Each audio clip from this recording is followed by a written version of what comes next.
News TV 99 news కు స్వాగతం. ముందుగా హెడ్లైన్స్.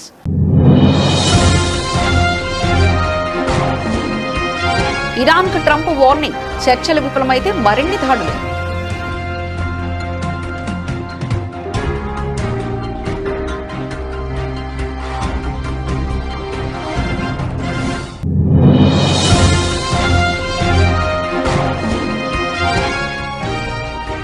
పార్లమెంటు ప్రాంగణంలో అరుదైన దృశ్యం, మోదీ రాహుల్ గాంధీ సంభాషణ.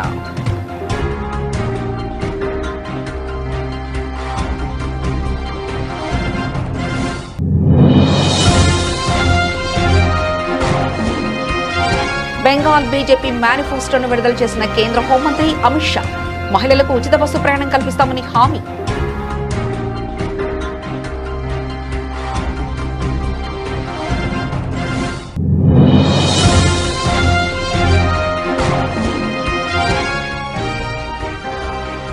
లెబనాన్ పై దాడులు, పెద్ద ఎత్తున పౌరుల మరణాలపై భారత్ ఆందోళన.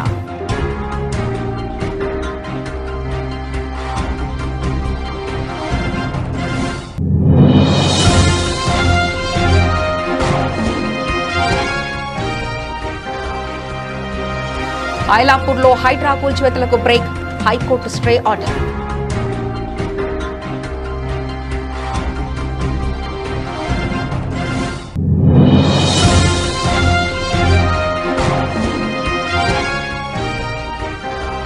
అమరావతి రాజధాని ప్రాంతంలో విద్యుత్ మౌలిక వసతుల అభివృద్ధి పనులకు వేగవంతం చేయాలి, అధికారులను ఆదేశించిన మంత్రులు గొట్టిపాటి, నారాయణ.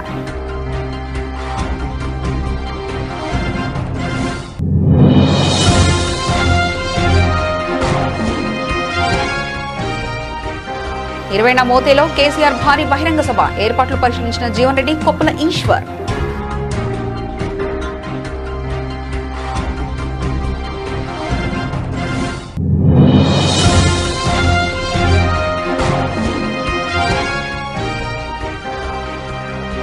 వైఎస్ జగన్ మావిగన్ మాత్రమే ఆచరణాత్మక క్యాపిటల్ గ్రోత్ ఇంజన్, స్పష్టీకరించిన సజ్జల రామకృష్ణారెడ్డి.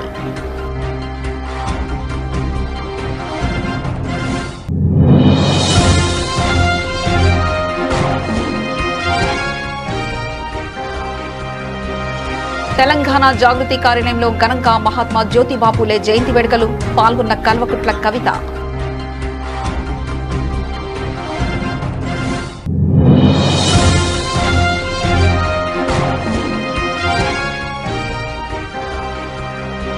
బీసీలను ప్రభుత్వం అన్ని విధాలుగా దగా చేసింది, కూటమిపై విమర్శలు గుప్పించిన వంగ గీతా విశ్వనాథ్.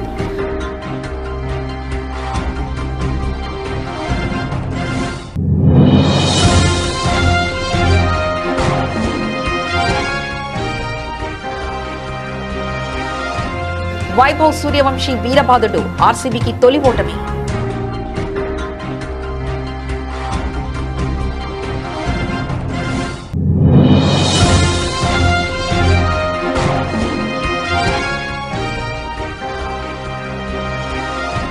మళ్లీ పుంజుకుంటున్న బంగారం వెండి ధరలు, కొనుగోళ్లపై ఆసక్తి చూపిస్తున్న పెట్టుబడిదారులు.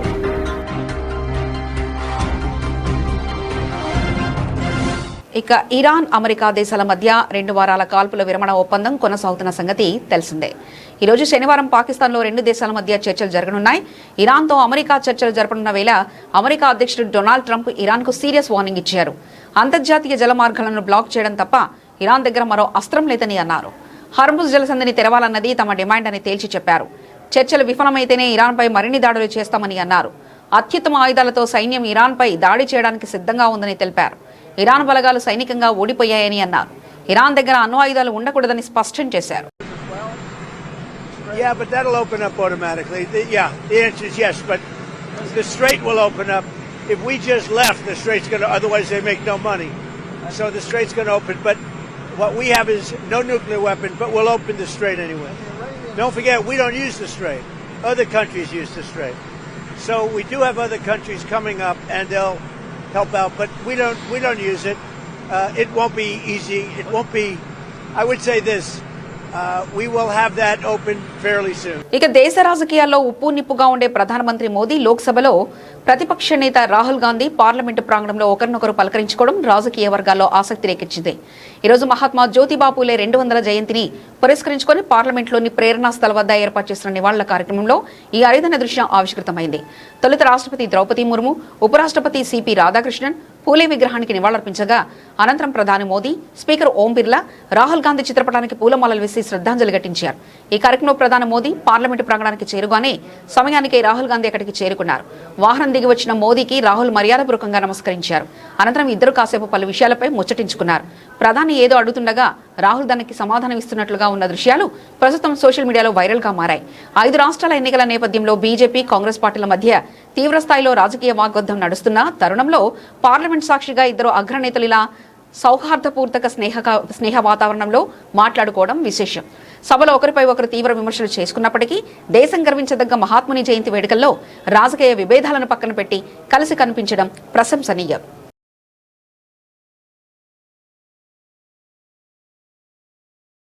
పశ్చిమ బెంగాల్ అసెంబ్లీ ఎన్నికలకు సంబంధించిన బీజేపీ తన మేనిఫెస్టోను ప్రకటించింది. రాష్ట్ర ఓటర్లలో దాదాపు 50% ఉన్న మహిళలను ఆకట్టుకునేందుకు వారిపై వరాలు కురిపించింది. ఇందులో భాగంగా రాష్ట్ర ప్రభుత్వం ఆధ్వర్యంలో నడిచే బస్సుల్లో మహిళలకు ఉచిత ప్రయాణం కల్పిస్తామని హామీ ఇచ్చింది. అలాగే మహిళలకు, నిరుద్యోగ యువతకు నెలకు 3,000 చొప్పున ఆర్థిక సాయం, ఉమ్మడి పౌరస్మృతి, యూసీసీ అమలు చొరబాట్లను అడ్డుకోవడం వంటి హామీలు ఇచ్చింది. సంకల్ప పత్ర పేరుతో రూపొందించిన ఈ మేనిఫెస్టోను కేంద్ర హోంమంత్రి అమిత్ షా విడుదల చేశారు. దుర్గా సురక్షా స్క్వాడ్ పేరిట మహిళా పోలీస్ బెటాలియన్ను ఏర్పాటు చేస్తామన్నారు.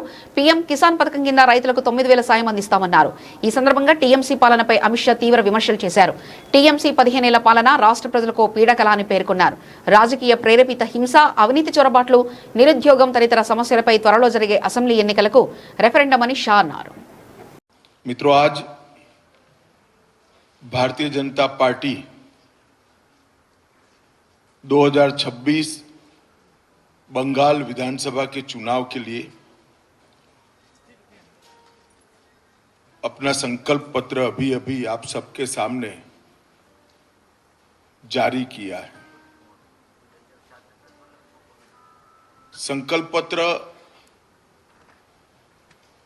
बंगाल के हर तबके में व्याप्त गहरी निराशा से बाहर निकलने का एक मार्ग है. इस संकल्प पत्र के अंदर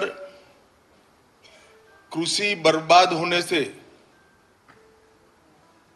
कई प्रकार की आशंकाओं से घिरे किसान को एक नया मार्ग दिखाएगा. बेरोजगार युवा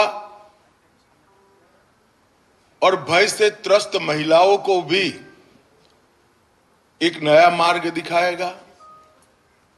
बंगाल की संस्कृति के हाथ से चिंतित, बंगाल संस्कृति के गौरव की अनुभूति करने वाले हर नागरिक को एक नई आशा और नया भरोसा देगा. और नरेंद्र मोदी जी के विकसित भारत की जो कल्पना है, उसमें विकसित भारत का रोड मैप भी ये संकल्प पत्र बंगाल की जनता के सामने रखेगा. ये 15 साल एक प्रकार से बंगाल के लिए, बंगाल की जनता के लिए काल रात्रि के दुस्वप्न समान रहे. बड़ी आशाओं के साथ कम्युनिस्ट शासन से मुक्ति पाने के लिए లెబనాన్పై ఇజ్రాయెల్ జరుపుతున్న వైమానిక దాడులపై భారత్ తీవ్ర ఆందోళన వ్యక్తం చేసింది. ఈ దాడుల్లో పెద్ద సంఖ్యలో పౌరులు మరణించినట్లు వస్తున్న వార్తలు ఆందోళన కలిగిస్తున్నట్లు భారత విదేశాంగ మంత్రిత్వ శాఖ పేర్కొంది. ఉద్రిక్తతలు తగ్గించి సంయమనం పాటించాలని కోరింది. అంతర్జాతీయ చట్టాల గౌరవం, పౌరుల రక్షణ అత్యంత ముఖ్యమని స్పష్టం చేసింది. లెబనాన్పై దాడుల్లో పెద్ద సంఖ్యలో పౌరులు మరణించినట్లు వస్తున్న వార్తలు ఆందోళన కలిగిస్తున్నాయి. UNIFIL కు ట్రూప్ కంట్రిబ్యూటర్గా, దేశంగా, లెబనాన్గా శాంతి భద్రతలకు భారత్ ఎంతో వెచ్చిస్తోందని విదేశాంగ కార్యదర్శి రణ్దీప్ జైస్వాల్ మీడియా సమావేశంలో తెలిపారు. As we've said, I don't have any specific details to share with you, but as we've said earlier, we continue to be in touch with relevant parties, including Iran and other countries, to see how best we can ensure safe and a safe exit of our or transit of our ships from the Strait of Hormuz. You also asked a question about energy security as to how we are looking at securing our energy needs. On this, we have said this on several occasions, that our broad approach to energy security is to keep in mind, or the steps that we take to ensure our energy security are keeping in mind the interest of our 1.4 billion people, as also the market conditions that are available and the global situation that is there at hand. We are deeply concerned by reports of a large number of civilian casualties that have been reported in Lebanon. As a troop contributing country to the UNIFIL that is invested in Lebanon's peace and security, the direction of events is very disturbing. India has always emphasized the protection of civilians as the foremost priority. Observing international law and respecting sovereignty and territorial integrity of states is essential. Our embassy in Lebanon remains in close touch with the Indian community for the safety and security. And just for information, we have around 1,000 Indian nationals in Lebanon. Sangareddy జిల్లా అమీన్పూర్ మండలం ఐలాపూర్లో హైడ్రా అధికారులు ఈ రోజు ఉదయం నుంచి భారీ ఎత్తున కూల్చివేతలు చేపట్టారు.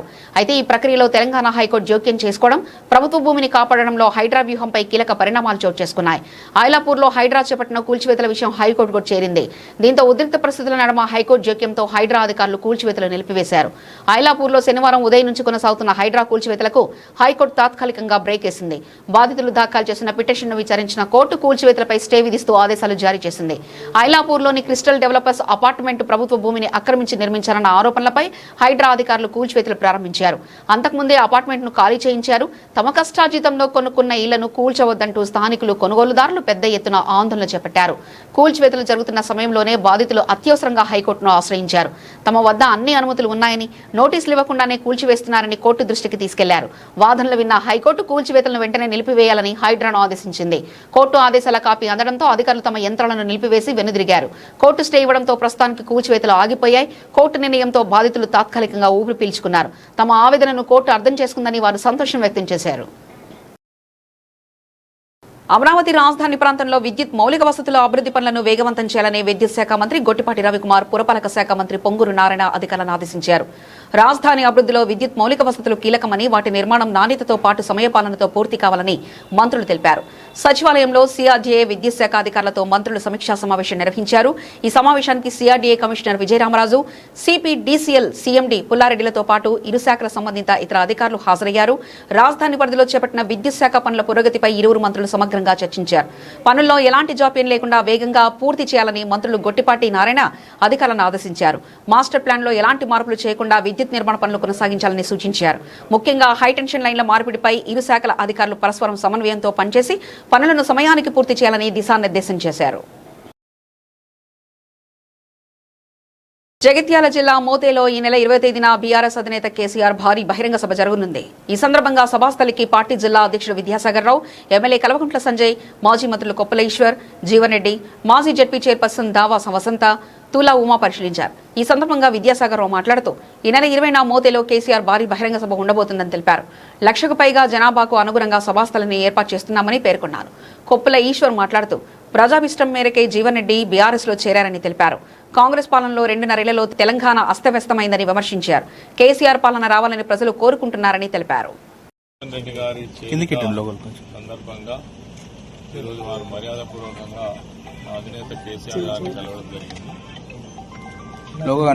వారితో పాటు జగిత్యాల జిల్లాకు సంబంధించినటువంటి మాజీ మంత్రివర్యులు ఎల్ రమణ గారు కావచ్చు, విద్యాసాగర్ రావు గారు కావచ్చు, అదేవిధంగా నేను కావచ్చు, దావా వసంత కావచ్చు, మరి గంగుల కమలాకర్ గారు, ఆ జిల్లాకు సంబంధించిన ప్రముఖులతో జీవన్ రెడ్డి గారితో పాటు ఒక ప్రత్యేకమైన సమావేశం నిర్వహించడం జరిగింది. వారి జైనింగ్ అనేటువంటి డేట్ ఒకటి, అదేవిధంగా పెద్ద మొత్తంలో నిర్వహించి ఆ సభలో జీవన్ రెడ్డి గారి చేరికతో పాటు ఆ ప్రాంతంలో రైతులు, ప్రజలు ఎదుర్కొంటున్నటువంటి అనేక విషయాల మీద కూడా కేసీఆర్ గారు స్పందించే ఆ విషయాల పట్ల డిస్కషన్ చేయడం జరిగింది. త్వరలో ఆ డేట్ కూడా నిర్ణయించడం అంటే డిక్లేర్ చేయడం జరుగుతుంది. తర్వాత మీటింగ్ సంబంధించిన ఏర్పాట్లన్నీ కూడా చేయడం జరుగుతుంది. ప్లీనరీ లోపు ఉంటుందా సార్? ప్లీనరీ తర్వాత ప్లీనరీ లోపే ఉంటుంది. జాయినింగ్ అంటే ప్లీనరీ సమావేశం వేరు, జాయినింగ్ సమావేశం వేరు, ప్లీనరీ వేరు. ప్లీనరీ ఏమో 27th ఉంది. నాకు తెలిసి 20 లోపలనే ఈ సభ జరిగేటువంటి అవకాశం ఉంది. అంటే ఇప్పుడు ఎక్కడ పెట్టే జగిత్యాల కేంద్రంగానే జగిత్యాల పట్టణ పరిసర ప్రాంతాలలోనే ఈ సభ నిర్వహించారు. జీవన్ రెడ్డి గారి జాయినింగ్ జీవన్ రెడ్డి గారు అంటే ఎలా ఇంటరాక్ట్ అయ్యారు? జీవన్ రెడ్డి గారు ఆయన నిన్న కూడా మేము కేటీఆర్ గారితో పాటు మేము కూడా వెళ్ళినప్పుడు చాలా విషయాల పట్ల వారు స్పందించడం జరిగింది. ఈ ప్రభుత్వం యొక్క పనితీరు, ప్రజలను మోసగించినటువంటి తీరు, తర్వాత ఈ 2 సంవత్సరాలుగా ప్రజలు ఏ విధంగా సఫర్ అవుతున్నారు అన్ని రంగాలలో అనేటువంటిది కూడా ఎంతో ఊహించుకున్నారు. అప్పుడు నేను కాంగ్రెస్ పార్టీలో ఉన్న మేనిఫెస్టో రిలీజ్ చేసినప్పుడు కూడా అవేవి అమలు చేయలేకపోయినాము. ప్రజలు చాలా ఇబ్బందులలో ఉన్నారు, ఆవేదనతో ఉన్నారు. ఈ పరిస్థితులలో మరి పార్టీలో కూడా నాకంటూ ఒక గౌరవం లేనటువంటి పరిస్థితులలో మరి ఇప్పుడు వచ్చినటువంటి కొత్త నాయకత్వం ఏదైతే ఉందో సీనియర్స్ పట్ల వాళ్ళు వ్యవహరించినటువంటి తీరును నిరసిస్తూనే ఆయన బీఆర్ఎస్లో చేరడం ద్వారానే తెలంగాణ ప్రాంతానికి మేలు జరుగుతుంది, ప్రజలు నమ్ముకున్నటువంటి ఆశయాలు అనుగుణంగా ఆ ప్రభుత్వమే నిర్వహిస్తుంది కేసీఆర్ గారి నాయకత్వంలో అనేది వారి యొక్క అభిప్రాయం చెప్పడం జరిగింది. తదనుగుణంగానే ఆయన నిర్ణయం తీసుకోవడం జరిగింది. అంటే జీవన్ రెడ్డి గారికి మాజీ సీఎం కేసీఆర్ గారు ఎటువంటి హామీ ఇచ్చారు? అంటే పార్టీ హామీ అనేది కాదు, ఆయన కేసీఆర్ గారితో కలిసి పనిచేయడానికి, పార్టీలో మమేకమై పార్టీని బలోపేతం చేయడం కోసం, రానున్న ఎన్నికలలో ప్రజలను సన్నద్దం చేయడం కోసం, ఈ ప్రభుత్వం యొక్క వైఫల్యాలను ఎత్తి చూపడం కోసం వారు సిద్ధంగా ఉన్నారు. ప్రపంచ స్థాయి రాజధాని పేరిట సీఎం చంద్రబాబు ఆంధ్రప్రదేశ్ రాష్ట్రాన్ని కోలుకోలేని ఆర్థిక సంక్షోభంలోకి నెడుతున్నారని వైఎస్ఆర్సీపీ స్టేట్ కోఆర్డినేటర్ సజ్జల రామకృష్ణారెడ్డి ధ్వజమెత్తారు. తాడేపల్లిలో మీడియా ప్రతినిధుల ప్రశ్నలకు బదిలిస్తూ చంద్రబాబు ప్రతిపాదిస్తున్న అమరావతి నిర్మాణం మరో 30-40 ఏళ్లైనా పూర్తి కాదని, ఒకవేళ పూర్తయినా అది సామాన్యులకు నివాసయోగ్యంగా కాదని తేల్చి చెప్పారు. ఈ నేపథ్యంలో వైఎస్ జగన్ మావిగన్ మచిలీపట్నం, విజయవాడ, గుంటూరు కాన్సెప్ట్ అమరావతికి అయ్యే ఖర్చులో కేవలం 10%తోనే సాధ్యమవుతుందని, ఇది ఇప్పటికే ఉన్న మౌలిక వసతులతో రాష్ట్రాన్ని ఆర్థికంగా బలోపేతం చేస్తుందని స్పష్టం చేశారు. వైఎస్ జగన్ ఈ ఆచరణాత్మక ఆలోచనకు ప్రజల నుంచి వస్తున్న మద్దతును చూసి చంద్రబాబులో వణుకు మొదలైందని, అందుకే ఎల్లో మీడియా ద్వారా వైఎస్ఆర్సీపీ నేతల కుటుంబాలపై నీచమైన రాతలు రాయిస్తూ డైవర్షన్ పాలిటిక్స్ చేస్తున్నారని మండిపడ్డారు. ఆంధ్రజ్యోతి రాధాకృష్ణ వంటి వారి రాతలను సమర్థిస్తున్న చంద్రబాబు, పవన్ కళ్యాణ్ల ద్వంద్వ వైఖరిని ప్రజలు గమనిస్తున్నారని, రాష్ట్ర ప్రయోజనాల కోసం తాము ఈ అప్పుల రాజధానిపై పోరాటం కొనసాగిస్తామని సజ్జల స్పష్టం చేశారు. ఆ రోజైనా ఈ రోజైనా రేపైనా చంద్రబాబు నాయుడు గారు పెట్టే ఖర్చుతో ఆయన ఎక్కడి నుంచి ఆ అప్పులు ఇప్పుడు పుట్టడం కూడా ఇమ్మీడియట్ అసాధ్యం.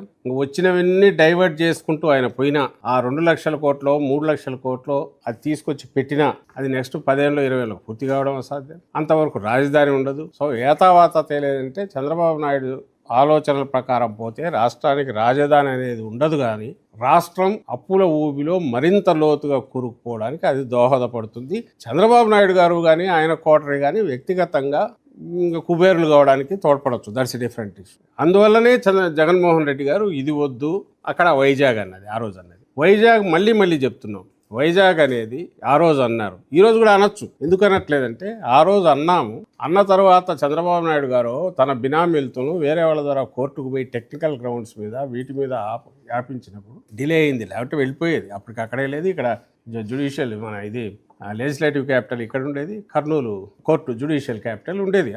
వైజాగ్కు పూర్తి లక్షణాలు స్ట్రైట్ ప్లగ్ అండ్ ప్లే లక్షణాలు దానికి ఉన్నాయి, అందరికీ తెలుసు. ఈ రోజున్న పరిస్థితుల్లో ఇప్పుడు మళ్ళీ 2వ టర్మ్ వచ్చాడు, అవునన్నా కాదన్నా 29 వరకు చంద్రబాబు నాయుడు గారు, కాబట్టి ఇక్కడే చేస్తున్నారు. కాబట్టి ఈలోగా జగన్మోహన్ రెడ్డి గారి ఆలోచనల వల్ల, చంద్రబాబు నాయుడు ఆలోచనల వల్ల కాదు, మచిలీపట్నం పోర్టు మొదలై సుమారుగా పూర్తి వచ్చింది. కాబట్టి ఆ పోర్టు కూడా పూర్తి అవుతోంది. కొంచెం ఖర్చు పెట్టాల్సి వచ్చినా కూడా ఇక్కడే దేర్ ఇస్ స్కోప్ ఉంది. ఇది జగన్మోహన్ రెడ్డి గారి ఆలోచన. ఇందులో నాకు తప్పు, ఇది ఎవరికైనా ప్రాక్టికల్ అనిపిస్తుందా? అది ప్రాక్టికల్ అనిపిస్తుందా? 1924 మధ్య జగన్మోహన్ రెడ్డి గారు ఉత్తరాంధ్ర ప్రజల ఆకాంక్షలను కానీ, ఇక్కడ ప్రజల ఆకాంక్షలను కానీ, రాయలసీమ ప్రజల ఆకాంక్షలను కానీ దృష్టిలో పెట్టుకొని 3 క్యాపిటల్స్ పెట్టి అందరినీ సాటిస్ఫై చేసే ప్రయత్నం ఆయన చేస్తే, ఆ రోజు Chandrababu Naidu garu he was against and he is against Vizag and Kurnool. Vizag against తను వ్యతిరేకము అనడం ద్వారా ఉత్తరాంధ్రకు వ్యతిరేకమని స్పష్టం చేశాడు. కర్నూలు అది వద్దని చెప్పి ఎగతాళి చేయడం ద్వారా రాయలసీమకు వ్యతిరేకం అనేది అక్కడ. ఇప్పుడు 24 ఎన్నికల్లో గెలిచాక ఈయన మచిలీపట్నం, విజయవాడ, గుంటూరు కూడా వ్యతిరేకం అనేది రుజువు చేసుకుంటున్నాడు. ఏం మెసేజ్ ఇస్తున్నా అంటే ఈయనకు ఏమి పట్టట్లా ఆ అవుట్ ఆఫ్ నోవేర్ మధ్యలో ఉన్న ఏదైతే తన ఒక అవినీతికి గనిలా. మహాత్మా జ్యోతిబా పూలే జయంతిని పురస్కరించుకొని తెలంగాణ జాగృతి కార్యాలయంలో జయంతి వేడుకలు ఘనంగా నిర్వహించారు. ఈ కార్యక్రమంలో తెలంగాణ జాగృతి అధ్యక్షురాలు కల్వకుంట్ల కవిత పాల్గొన్నారు. ఈ సందర్భంగా కవిత మాట్లాడుతూ తెలంగాణ జాగృతి బలంగా తీసుకున్న సామాజిక తెలంగాణ లక్ష్యాన్ని సాధించేందుకు అహర్నిశలు కృషి చేయడమే మహాత్మా జ్యోతిబా పూలే గారికి మనం అందించే నిజమైన గౌరవ నివాళి అని పేర్కొన్నారు. మనమందరం కూడా భారతదేశ వ్యాప్తంగా మహారాష్ట్రలో పుట్టినటువంటి ఆ మహనీయుడు చేసినటువంటి త్యాగాలను, పడ్డటువంటి కష్టాన్ని గుర్తుంచుకోవాలి. ఏ విప్లవం తీసుకురావాలన్నా దానికి త్యాగం అనేటటువంటిదే పునాదిగా ఉంటుందన్న విషయాన్ని మనందరం కూడా గమనించుకొని మరి మార్పు సమాజంలో తేవాలంటే ముందు మన వైపు నుండే మొదలు కావాలనే అంశాన్ని కూడా గుర్తుపెట్టుకోవాలి. మనం పోయే తొవ్వ ముళ్ళబాటలాగా ఉంటుంది, ఎవరు వెంటనే సహజంగా ఒప్పుకోరు. ఆనాడు పూలే గారికి కూడా అదే జరిగింది. అనేక రకాలైనటువంటి అవమానాలు ఎదురైనప్పటికీ కూడా తను నమ్ముకున్నటువంటి తొవ్వను విడవకుండా ముందుకెళ్ళినారు. కాబట్టే ఇన్ని సంవత్సరాల తర్వాత కూడా ఆ మహానుభావుడిని మనందరం కూడా గుర్తు చేసుకుంటున్నటువంటి సందర్భం. సో పూలే గారి ఆశయాల సాధన అంటే నివాళులర్పించి మర్చిపోవడం కాదు, మన జాగృతి నుండి మనం ఏదైతే బలంగా తీసుకున్న సామాజిక న్యాయ నినాదం ఉన్నదో దాన్ని సాధించడం కోసం అహర్నిశలు మనందరం పనిచేయడమే వారికి మనం ఇచ్చేటటువంటి ఘనమైన నివాళి అని చెప్పి నేను మనస్ఫూర్తిగా భావిస్తున్నాను. మరి జాగృతి సైనికులుగా తెలంగాణ సమాజంలో మార్పు దేవాలని కంకణబద్దులై కదులుతున్న మనందరం కూడా వారి అడుగుజాడల్లో నడవాలని చెప్పి సూచన చేస్తూ ఉన్నాను. మరి ఇవాళ కేంద్ర ప్రభుత్వం మహిళా బిల్లు కోసం మళ్ళీ 16, 17, 18వ తారీఖు నాడు సభ పెట్టింది. ఈ మహిళా బిల్లు ఇవాళ దేశంలో వచ్చింది అంటే కేవలం తెలంగాణ జాగృతి చేసినటువంటి ఉద్యమమే అనేటటువంటిది చాలా సగర్వంగా మనందరం చెప్పుకోవాలి. మరి అదే మహిళా బిల్లులో మనం సాధించినటువంటి మహిళా బిల్లులో బీసీ ఉపకోట లేకపోవడం అన్నది పాలకులకు భయం లేకపోవడం అని అర్థం.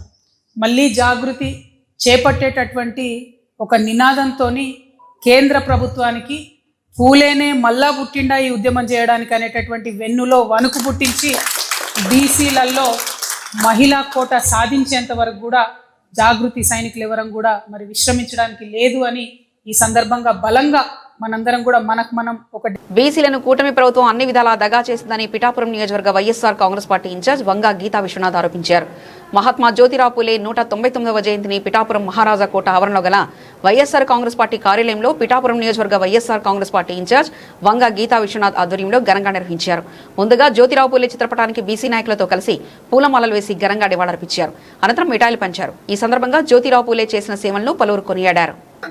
బడుగు బలహీన వర్గాల ఆశాజ్యోతి మహాత్మా బాబా పూలే గారి జయంతి సందర్భంగా పిఠాపురం నియోజకవర్గంలో వైఎస్ఆర్సీపీ పార్టీ కార్యాలయంలో వైఎస్ఆర్సీపీ కుటుంబ సభ్యులు ఘనంగా నివాళులు అర్పించడం జరిగింది.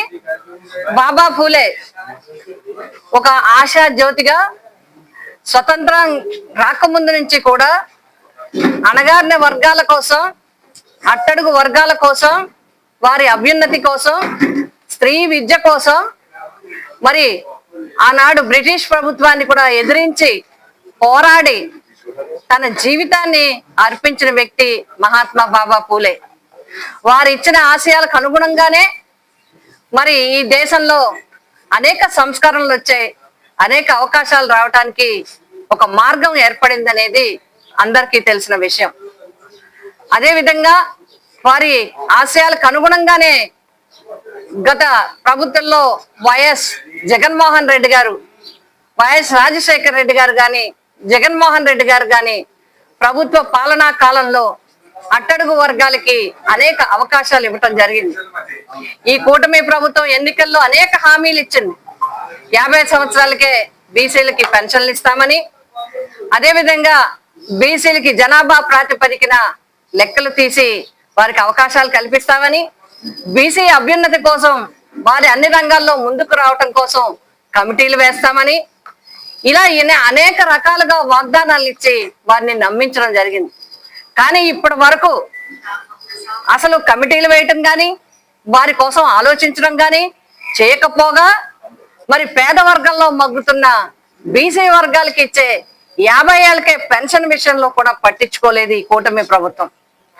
ఇంకా 1-2 నెలల్లో మరి 2 సంవత్సరాలు పూర్తిగా వస్తున్నప్పటికీ కూడా బీసీ వర్గాల ఆశలు నిరాశలయ్యాయి. అందుకోసమే మేము వైఎస్ఆర్సీపీ పార్టీ తరఫున ఇండియన్ ప్రీమియర్ లీగ్ లో రాజస్థాన్ రాయల్స్ యువ సంచలనం 15 ఏళ్ల వైభవ్ సూర్యవంశీ తన అద్భుత ఫామ్ ను కొనసాగించాడు. డిఫెండింగ్ ఛాంపియన్ రాయల్ ఛాలెంజర్స్ బెంగళూరుతో జరిగిన మ్యాచ్ లో కేవలం 15 బంతుల్లోనే హాఫ్ సెంచరీ బాది జట్టుకు అద్భుత విజయాన్ని అందించాడు. ఈ విజయంతో రాజస్థాన్ రాయల్స్ ఈ సీజన్ లో తమ అజేయ యాత్రను కొనసాగిస్తూ పాయింట్ల పట్టికలో అగ్రస్థానాన్ని పదిలం చేసుకోగా ఆర్సీబీకి తొలి ఓటమి ఎదురైంది. బెంగళూరు నిర్దేశించిన 202 పరుగుల భారీ లక్ష్య ఛేదనతో వైభవ్ సూర్యవంశీ విధ్వంసకర బ్యాటింగ్ తో చెలరేగాడు. కేవలం 26 బంతుల్లో 8 ఫోర్లు 7 సిక్సర్లతో 78 పరుగులు చేసి రాజస్థాన్ విజయానికి బలమైన పునాది వేశాడు. అంతకుముందు తొలుత బ్యాటింగ్ చేసిన ఆర్సీబీకి తొలి బంతికే జోఫ్రా ఆర్చర్ షాక్ ఇచ్చాడు. ఓపెనర్ పీల్ సాల్ట్ను డకౌట్ చేశాడు.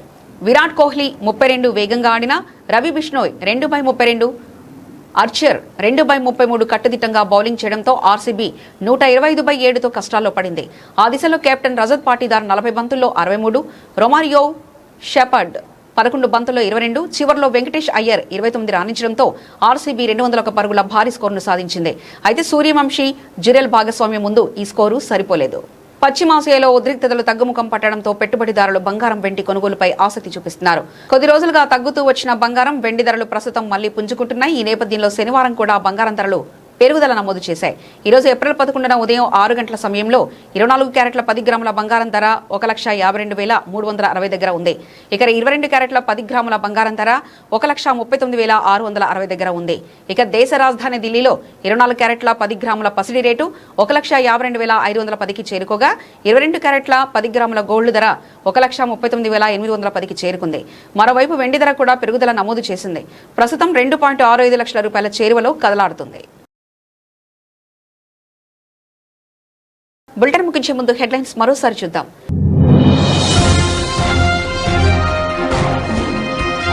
ఇరాన్ కు ట్రంప్ వార్నింగ్, చర్చలు విఫలమైతే మరిన్ని దాడులు.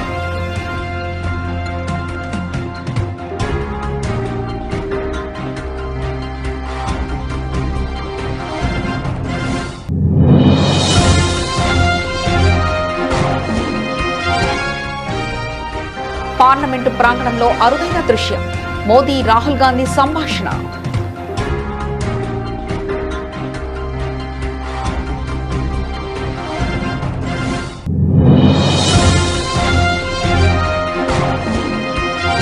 బెంగాల్ బీజేపీ మేనిఫెస్టోను విడుదల చేసిన కేంద్ర హోంమంత్రి అమిత్ షా, మహిళలకు ఉచిత బస్సు ప్రయాణం కల్పిస్తామని హామీ.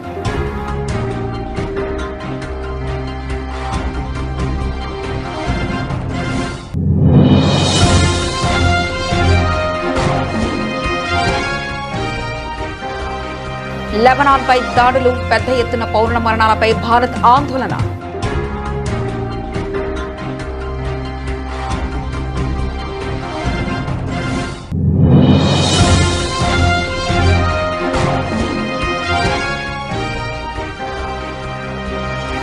ఐలాపూర్లో హైడ్రా కూల్చివేతలకు బ్రేక్, హైకోర్టు స్టే ఆర్డర్.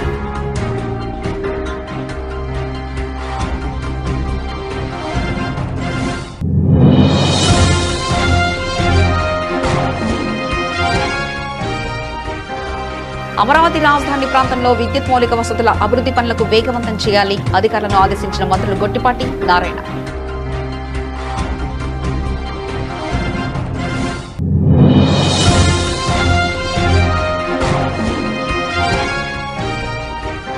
ఇరవైన మోతేలో కేసీఆర్ భారీ బహిరంగ సభ, ఏర్పాట్లు పరిశీలించిన జీవన్ రెడ్డి, కొప్పుల ఈశ్వర్.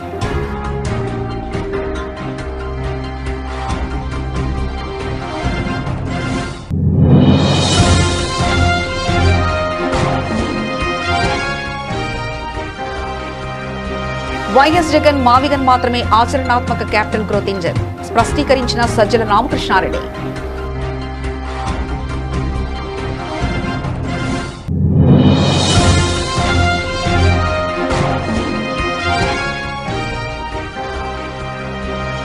తెలంగాణ జాగృతి కార్యాలయంలో ఘనంగా మహాత్మా జ్యోతిబా పూలే జయంతి వేడుకలు, పాల్గొన్న కల్వకుట్ల కవిత.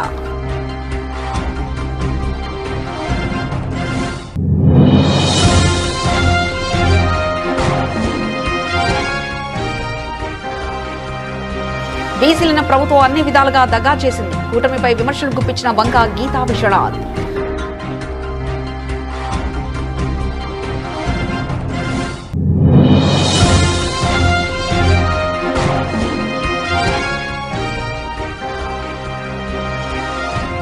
వైభవ్ సూర్యవంశీ వీరబాదుడు ఆర్సీబీకి తొలి ఓటమి.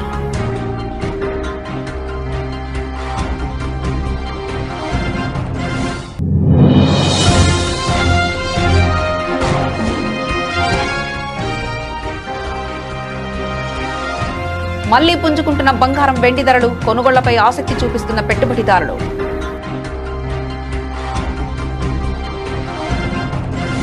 ఇవి ఇప్పటివరకున్న అప్డేట్స్. మరో బులెటిన్లో మళ్ళీ కలుసుకుందాం. అంతవరకు సెలవు. నమస్కారం.